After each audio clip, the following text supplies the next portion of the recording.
नमस्कार, आप सभी का बहुत बहुत स्वागत है योग और स्वास्थ्य पर आधारित हमारे इस बेहद खास कार्यक्रम स्वस्थ विचार में। मैं हूं आपके साथ आपका साथी विकास। दर्शकों, ये कार्यक्रम आप सभी के लिए है और हम चाहते हैं कि आप इस कार्यक्रम का हिस्सा बने। यदि आपके साथ किसी भी तरह का कोई रोग है, कोई भी शारीरिक कष्ट है, या आप का जो मानसिक स्तर है वो शांत नहीं है, स्थिर नहीं है, तो उसके लिए आपको क्या कुछ करना चाहिए, अपनी दिनचर्या में क्या कुछ ऐसा आप जोड़ें जिसकी वजह से आप मानसिक शांति का अनुभव करें, शरीर में निरोगी काया आप बना सकें, अपने जीवन को खुशहाल रख सकें। ये सारी चीजें इस कार्यक्रम के जरिए आप तक पहुंचाई जाती हैं और एक अभियान के तहत हम ये कार्यक्रम लाते हैं ताकि आप सभी अपने शरीर, अपने स्वास्थ्य के प्रति जागरूक रहें, जिससे आप अपने आप को तंदुरुस्त रख सके, स्वस्थ रख सके और खुशहाल रख सके। और इन सभी विषयों में हमारा मार्गदर्शन करते हैं जाने माने आयुर्वेद के ज्ञाता, योग के ज्ञाता, गायत्री सिद्ध पंडित श्री लक्ष्मण दास रतन भारद्वाज जी। आइए सबसे पहले गुरु जी का स्वागत करते हैं और कार्यक्रम की शुरुआत करते हैं। गुरु जी, आपका बहुत बहुत स्वागत है। नमस्कार। नमस्कार। ये कार्यक्रम दर्शकों आप सभी के लिए है और हम चाहते हैं कि आप इस कार्यक्रम का हिस्सा बने। यदि आपके साथ किसी भी तरह का रोग है, कोई शारीरिक कष्ट है, तो आप इस कार्यक्रम से सीधे जुड़ सकते हैं। फोन उठाएं, हमें कॉल करें या आप हमें व्हाट्सएप के जरिए अपना संदेश भेज सकते हैं। और साथ ही साथ आपको ध्यान भी दिलाते हैं कि जब भी आप इस कार्यक्रम को देखने बैठें तो कॉपी और पेन जरूर लेकर बैठा करें। जो भी नुस्खे उपचार आपको बताए जाएं उनको आप लिख जरूर लिया करें। तो आगे बढ़ते हैं और शुरू करते हैं आज के एक मुख्य विषय पर चर्चा। गुरु जी, जैसे कि हमारे जीवन को चलाए रखने के लिए और एक सुखद जो जीवन होता है उसके लिए हमें हमारी दिनचर्या में बहुत सारी चीजें हैं। खाना खाने से लेकर सुबह उठ समय से उठने से लेकर रात्रि सोने तक शरीर से परिश्रम करवाना भी जरूरी है और शरीर को आराम देना भी जरूरी है। ऐसे में आराम केवल शरीर को तभी मिलता है जब उसके प्रॉपर नींद होती है।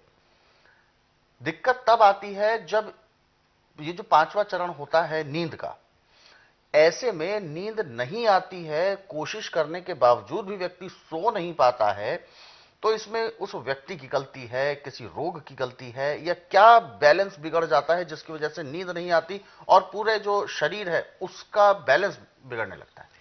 देखिए, नींद न आने का कारण मुख्य दो है। जी। एक तो है कि महफिलों में जाके हाँ, नींद को दुत्कारना। यानी जो नाइट पार्टीज होती हैं इन सब हाँ। में। जी। और दूसरा आपका बेढंग का खाना। हम्म। उससे यदि दिमाग में गैस चल जाए तो आप जितनी मर्जी कोशिश करें नींद नहीं आती। जी। और जो हम नशे की गोलियां खा के नींद लेते हैं, इससे नींद नहीं पूरी होती, इससे रोग बढ़ता है। हम्म। स्वस्थ विचार एकमात्र आश्रम ऐसा है कि इसमें किसी किस्म के केमिकल या शरीर के साथ जैस्ती नहीं की जाती। जो कुदरत ने विधान बना रखा उसी के अनुसार चलते हैं। मौसम के अनुसार हमारे पास एक नहीं सैकड़ों चीजें हैं जिनसे नींद आती है। अब आपको नींद नहीं आ रही, आप आंखें बंद करना चाहते हैं, आंख जैसे कंकर पड़े होते ऐसे चुभती हैं, नहीं करते। फिर आपकी सोच और बढ़ती है। जितनी आदमी के दिमाग में सोच ज़्यादा से ज़्यादा होगी उतनी नींद भागेगी। नींद आने के लिए दिमाग बिल्कुल स्थिर होना चाहिए, किसी की याददाश्त नहीं होनी चाहिए। नींद बहुत अच्छी आती है। और नींद कम से कम 6 घंटे तो हर एक के लिए ज़रूरी है। ऐसे 8 घंटे नींद होती है। 24 घंटे में से 16 घंटे आप काम करिए, 8 घंटे नींद लेते, आपको किसी किस्म की परेशानी नहीं होगी। और इसके साथ साथ यदि आप योग कर रहे हैं तो भी नींद भयंकर आती है। नींद लाने के लिए लोन बलोन सबसे बड़ी औषधि है। जी। सो के करो, बैठ के करो, जैसे मर्जी करो। जैसे आप ये करने लगेंगे,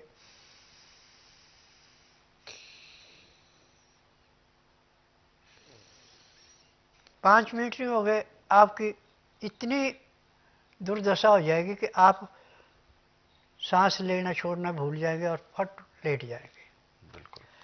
परंतु इसमें भी आपको सफलता नहीं मिली तो सुबह दोपहर को मूली खूब खाएं, रात को सेब खाएं, भयंकर नींद आएगी। कच्चा प्याज लहसुन अदरक जितना ज़्यादा खाएंगे, और रात को खाने के साथ तो जरूर प्याज खाना है, भयंकर नींद आएगी।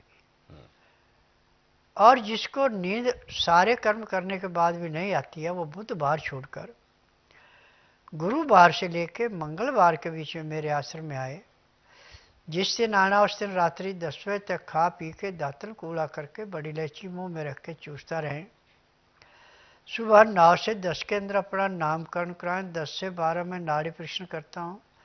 नाड़ी परीक्षण में पैर के तलुए से सिर के बाल तक की MRI, CT scan, x ray, ultrasound, ECG, sonography सब कुछ 5 सेकंड में हो जाए। फिर उसमें जो भी कमी शरीर में पाई जाएगी दवाइयाँ दी जाएंगी। दवाइयाँ खाने की हैं, दवाइयाँ पीने की हैं, मालिश करने के तेल हैं, आँख में, नाक में, कान में डालने की दवाइयाँ हैं। जैसे नाक में दवाई डालते, दवाई डालने के 10-15 सेकंड के अंदर नींद आना शुरू हो जाती है, और जबरदस्ती नींद आती है, क्योंकि जड़ी बूटियों के अंदर है। जड़ी बूटियों में स्यादी एक ऐसी औषधि है कि यदि इसके पत्ते आप सिर के नीचे रखते हैं, आपको भयंकर नींद आएगी। यदि पत्ते नीचे नहीं रख सकते सिर के, तो शहद के पत्तों का रस निकालें, 4-4 बूंद दोनों तरफ नाक में डाल दें।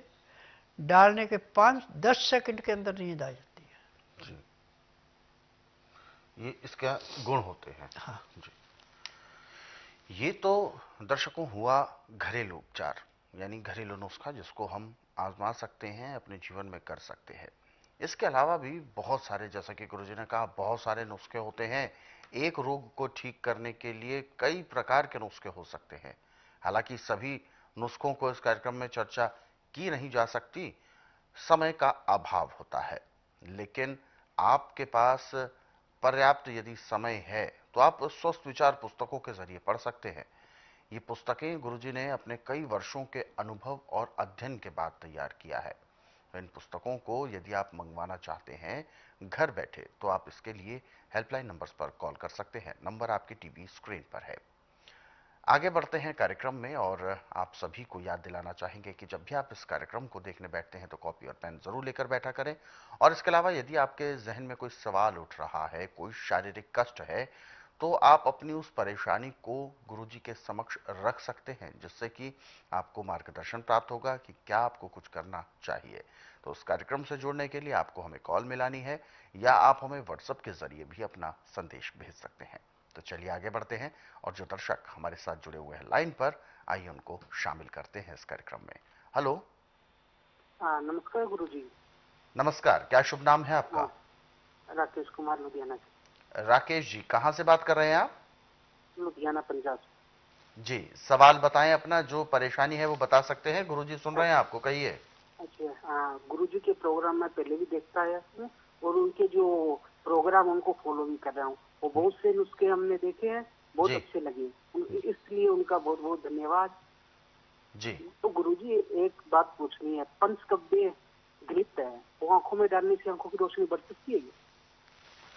पंचगव्य की बात पूछ रहे हैं, और आंखों की रोशनी के लिए कैसे सहायक हो सकता है? देखिए, 5 गव्य होता है: गौ का गोबर, गौ का पेशाब, गौ का घी, गौ का दूध, गौ का दही। ये 5 गव्य कहलाता है। यदि आप प्रतिदिन सुबह इसका चमन करते हैं तो आँखों की दृष्टि दिन दुगने रातें चौगुनी बढ़ती है। और आँखों के लिए उसकी तस्वीर देख के कौन सी दवाइयाँ, आँखों के लिए मैं 14 किस्म की दवाइयाँ बनाता हूँ। परंतु दवाई तभी वो दी जाती है जिसमें आँखों में पता लगे कि वात पित्त कफ कौन सा बढ़ा है, कौन से का संतुलन करना है। उनका संतुलन हो गया और आपका खाना पीना नॉर्मल है, तो आखिरी सांस तक कभी आंखों में चश्मा नहीं लगाना पड़ता। तो ये सबसे बड़ी गुरुजी ने जो बात बताई है, हम पंचगव्य का प्रयोग कर कैसे सकते हैं। तो ये पंचगव्य हमारे लिए एक तरह से अमृत है और इसको आपको सही तरीके से सही प्रक्रिया के तहत ही प्रयोग में लेकर आना चाहिए। तो यदि आप इस पूरी प्रक्रिया को जानना चाहते हैं, जो कि संक्षिप्त रूप से बताया गया है, कार्यक्रम में समय इतना नहीं होता कि सारी चीज़ें बिल्कुल विस्तार से बताई जा सकें, तो इसके लिए यदि आप पढ़ना चाहें तो स्वस्थ विचार पुस्तकें अपने घर पर आप मंगवा कर इन पुस्तकों को तसल्ली से, समय आपके पास जितना भी होगा पर्याप्त समय, उसी में इसको पढ़ें। रोजाना थोड़ा थोड़ा भी पढ़ेंगे, 10-10 मिनट भी यदि आप रोजाना पढ़ते हैं, तो ये समझें आपको इतने सारे नुस्खों के बारे में पता चलेगा, इतने सारे रोगों के बारे में पता चलेगा कि आप अपना स्वयं का उपचार कर सकते हैं। ये समझें कि ये पुस्तकें आपके घर पर हैं तो एक वैद्य इन पुस्तकों के रूप में आपके साथ आपके घर में उपलब्ध है। तो पुस्तकें मंगवाने के लिए आपको हेल्पलाइन नंबर्स पर कॉल करना है। कॉल करने का समय है सुबह 10 बजे से लेकर शाम 5 बजे के बीच।